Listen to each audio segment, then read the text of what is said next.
Always trust. We ask the questions. What is needed in the world? Is that going to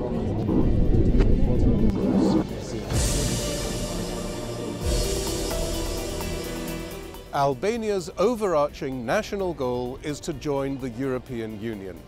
Prime Minister Edi Rama doesn't think the country is ready for membership, partly because its political institutions are underdeveloped. That has been on display in the past week as political parties have disagreed on when to hold local elections nationwide. They were scheduled for June 30th. The opposition Democratic Party now wants that date pushed back and hasn't fielded mayoral candidates. The ruling socialists of Edi Rama want to proceed regardless with the candidates they've registered. The deadlock has added to skepticism in the European Union about whether Albania is ready to join. Today on Talk to Al Jazeera, the Prime Minister of Albania, Edi Rama. Thank you, Prime Minister, for talking to Al Jazeera today. I want to start by asking you about the country's European prospects, which is the major political issue facing this country for many years now. A few weeks ago, the European Union held parliamentary elections across the continent and millions of people voted. Albania wants to join the European Union, but seems unable to hold municipal elections. Is Albania ready to join the European Union? No, Albania is not ready to join the European Union because this is still a long way ahead, but of course we are ready to start accession talks, for which we have already committed and delivered based on the EU Commission report and recommendation to the member states to consider opening accession talks with Albania and North Macedonia. What would Albania bring to the European Union? More and more Europeans are asking, what does Albania have to offer the EU? I'm not sure that a majority of Europeans that deal with political affairs are aware that Albania and the Western Balkans are surrounded by EU borders. So we are somehow an organ of a body that is dragging out of the body, but is not simply fading away, but it's there. So the choice is very simple. Let this organ bleed and create troubles to the whole body, as it happened in the past. Should have been a reason why the two world wars started in the Balkans, or help this organ to integrate and help the body to get the organ in. So it's not about enlargement, it's about completion, it's about a very important piece of the puzzle, because an area, as I said, within the European Union that should not be left as an open space for other actors that may not be very keen to see the European Union progress and prosper. Now, you have a very tense political situation inside the country at the moment. I want to ask you about your dispute over the Constitution with President Ilia Meta. Article 92 of the Constitution clearly states that the President, not you, sets the date of elections for the Assembly and the organs of local power, the local elections of June 30th. So why do you feel you have the right to override the President's decision or change of a decision on the date of the next local election? The last thing I wish in my daily work is to enter in legal disputes, because, you know, legal disputes are always complicated and are always a matter of different opinions, and let alone have a legal dispute with you. But I should tell you very simply that yes, there is a clear indication that the President is the one that has to set a date for the elections, but there is a frame, clear frame, in our electoral law that the president has a very well-defined space of maneuver in picking dates. And this being said, the Constitution and all the constitutions of the world where there is a parliamentary republic say that the president can pick a date, but no one says that the president can undo a date. So undoing your own decree is a novelty for the history of parliamentary republics. But the president, in his legal opinion, which he delivered on Monday, 18 pages, cites 3 precedents for previous presidents overturning what had been an established date, in one case for a general election and in 2 cases for local elections. So it is not without precedent. It is without precedent because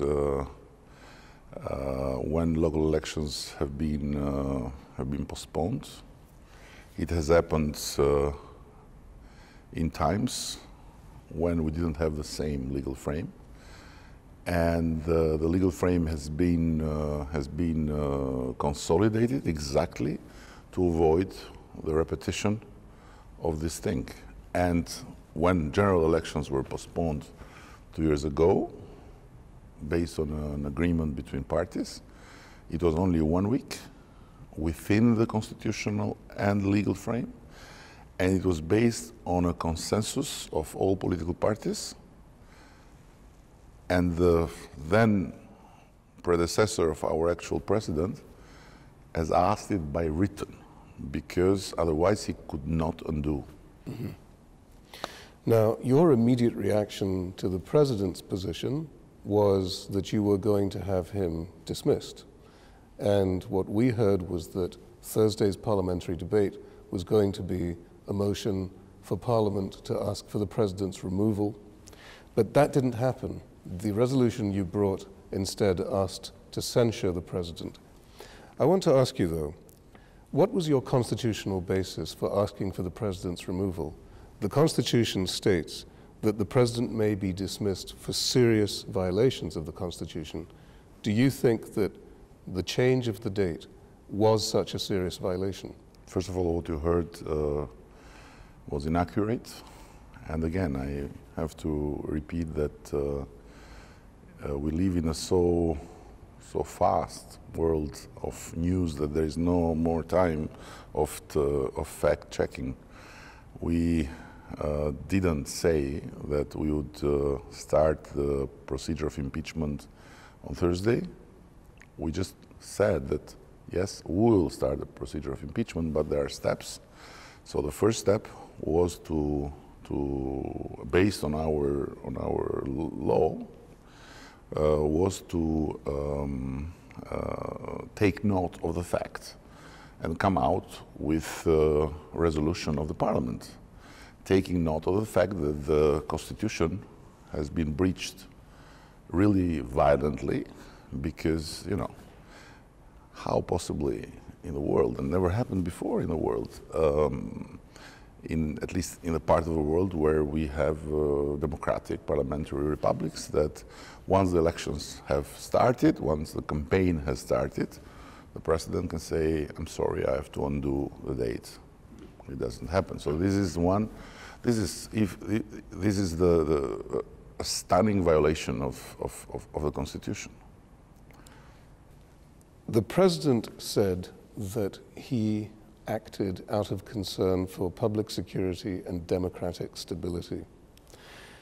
And your political opponent, Democratic Party leader Lulzim Basha, yesterday on Thursday called upon the citizens of Albania to act, and I shall quote from what he told me, in a way that European citizens are forced to act when they are faced with the prospect of an effective coup d'etat. It isn't clear what he means by that, but it is clear that he means some sort of action. Are you at all concerned about what may happen if you proceed with local elections on June 30th? And do you think it's responsible to proceed? I'm not sure if it's interesting for your audience to enter in all these details. But I think that, first of all, the Constitution does not allow the President to use his office for concerns or for imaginations. The Constitution is very clear. The President in our Constitution is not the institution that has to deal upon concerns or things like that, so it's ridiculous. On the other hand, it's important, I think, for your audience, and thank you for giving me the opportunity to understand what's happening in Albania, because this is you know, from where everything then unfolds. So the world has seen in the last 3 months, maybe, pictures of heavy stuff like protesters coming here and throwing Molotovs and trying to assault the building. And of course, you know, it's concerning, but when you see it from far, you think that there is an upraise of the people. It's not the people. It's just an old and quite obscure politics of a group of representatives of the people that have a big concern. They have a concern with our justice reform, and they have a concern with the possibility of opening the negotiations now, which would imply starting immediately with the 2 chapters of justice. And then, of course, will imply that Albania has to show that it is a state of rule of law, and it's not just about being okay in the paper, but it's also about having the capacity to indict and convict, you know, big guys. So we are now in a process of vetting of all judges and prosecutors from the old system, and many of them are already kicked off because of not being able to show, to prove the legitimacy of their wealth. And soon we will have the whole system in place with judges that get out clean and integer from the vetting. So after 30 years, we'll have a justice system that will be not anymore, you know, maneuvered by politicians. The last European Commission report on Albania cites the need for more progress on high-level prosecutions in organized crime, particularly drug-related crime, more high-level convictions and indictments. Do you think that Albania does have a problem with organized crime? Of course, I think Albania has a problem with organized crime and corruption, as every country that is not yet a modern, functioning state. That's why we are in this process. That's why we're not members of EU, or that's why that I'm not pretending that it's an injustice that we are not members today. We need to prepare, we need to modernize, and fighting corruption and fighting organized crime is about very strong will, but it's about very strong institutions and very strong mechanisms and functioning in every direction. This being said, if I turn my head 5.5 years ago and I see from where we come, we have done impressively. But if I see forward where we want to go and where I aim to bring the country, oh, there is much more to do. This is part of the problem, managing the expectations. Yes. Albanians really want to go to Europe now, and many of them are leaving. We hear as many as 50,000 a year, according to some estimates, because in Albania, salaries rarely rise above $400. And they want not only the prosperity, but the legal structures and the sort of society that they can enjoy in Europe. How do you explain the fact that despite these years of hard work and reforms, Albanian per capita GDP remains pretty much stuck at $4,500, and Albanian unemployment, even though it's come down a very long way, is still at 12% and 22% for the young. Listen, how you explain that, it's a rhetoric question, that last year in Germany there were 100,000 Croats, member of European Union, much more, ahead of us, that registered in German labor offices. How you explain that Portugal has a quite impressive period of reforms and some good results, and there are 50,000 people leaving? How do you explain that the south of Italy is emptying by people leaving to the north, and the north is, in trouble for medical doctors that are leaving? It's one of the most excellent systems of healthcare in Europe, and still they say, we're missing medical doctors. How do you explain that this is happening in every country? Now, yes, of course, we live in a big global village. It's not anymore like it was 10 or 20 years ago. People see much more opportunities, and I realize that better you do, more you want. It's not like, people that live in total poverty, they lose the capacity to have even ambitions, But people that start to move out from poverty, of course, they want to have more. So it's not something that there is a magic to fix. And I always say, expectations are the biggest enemy of every government that comes with a lot of support. But at the same time, what I think is what we need to do is to not let the new generation, the generation of my little kid, of our little kids, to lose. But it's also about attracting investments and capital from even your neighbors. And that seems to be very difficult for Albania to do, because it's earned a reputation for being a rather arbitrary system of governance, not a transparent assessment of investments.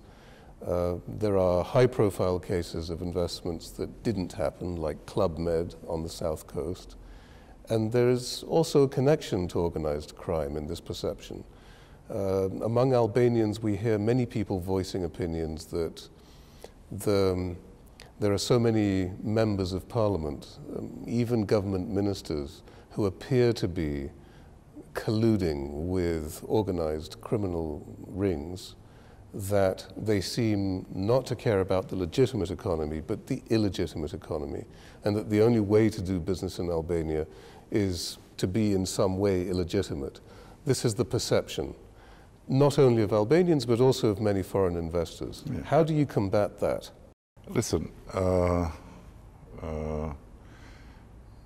again, third time in the interview, I have to say, yes, there is always some truth in this kind of hearsaying, in this kind of perception. But in the same time, I realize more and more in the hard way that there is no bigger lie than the half-truth. So now you legitimately say, what is the truth? Don't ask me, ask Shell, one of the biggest companies in the world. Ask TAP, Trans-Adriatic Pipeline. Ask other investors that are working in this country, and listen from them if this perception meets with their reality of work. Secondly, Albania, based on the World Bank, not on my wishful thinking, created last year more than half of new jobs in the region. Thirdly, we had the second highest level of foreign investments in the region. last year. So it's a big fight, and this perception is also a big problem to fight with. But again, if I turn the head 5 years and a half ago when we were elected, when we entered in office, and I see it now, oh my God, we have changed a lot. We have done things that nobody imagined before. Now, if I have to see the reality, not the perception, yes, there is a lot of truth in what you say, but the good news is that we are fighting like hell every day to improve. You face a controversial local election, which you have said you are resolved to hold without the participation of the opposition. I want to ask you whether it wouldn't be more responsible to consider meeting with the president, who has invited you, along with all the other parties, to talk about a consensual date that would be uncontroversial, or rather than hold an election that may also contain unpleasant surprises. Will you see the president? Will you answer his call as a party leader? First of all, we are not in this electoral process alone, because we have excluded the opposition. We are in this electoral process alone because the opposition has self-excluded. So, opposition excluded itself based on its own strategy. They have walked out of parliament. They have burned the mandates. They've taken the Molotovs. They have transformed themselves in yellow vests. And they have engaged in the creation of an image of Albania that is not the result of a people upraise, but is the result of a setup. Now, it seems that the reasonable way would be to say, okay, guys, you got crazy, so now we have to settle and let postpone the elections. But it's not what Albania deserves, and it's not what the future is about. Because if we set a precedent that a party, two parties, three parties, one side, decide to impose the disruption, and election terms can be decided upon disruption, then we'll have it for many years to come. One party today, another party tomorrow, another. But it's not about what we are fighting for. We are fighting for a state where there is rule of law, where politicians are equal in front of the law as every citizen and not above the law. And at the end, the elections is not made for the politicians to decide. It's made for the people to decide about the politicians. So we have the duty to go to the people, and the people have the right to judge us. Escaping this judgment or transforming this very basic element of our democratic life, it means going in a direction which is not our future. It's the past. Prime Minister, thank you for talking to Al Jazeera. Thank you very much. It's also an honor.